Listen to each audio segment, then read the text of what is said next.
से मेरे निकले आग, सांपों का हूँ बादशाह, मुझे कहते हैं काला नाग। सांपों का हूँ बादशाह, मुझे कहते हैं काला नाग।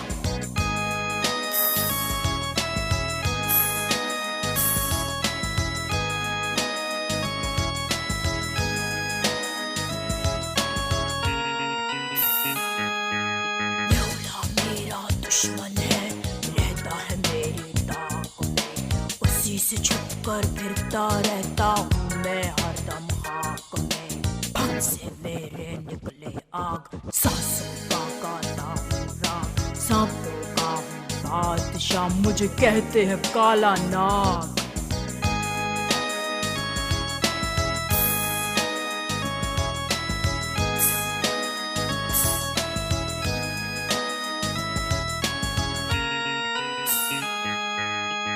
जाने कैसी कैसी बातें मुझसे मंसूब हैं, ज्यादातर तो झूठी है लेकिन कुछ सच्ची खूब है।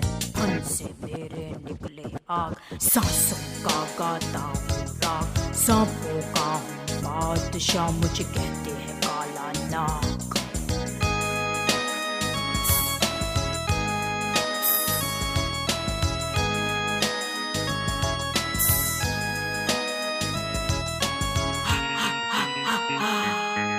छोटे मोटे जानवर मुझसे डर कर रहते हैं, मुझसे छुपकर एक दूजे से चुपके चुपके कहते हैं, सांसों का ये गाए राग, फन से इसके निकले आग, सांपों का है बादशाह, इसे कहते हैं काला नाग। सांपों का हूँ बादशाह, मुझे कहते हैं काला नाग।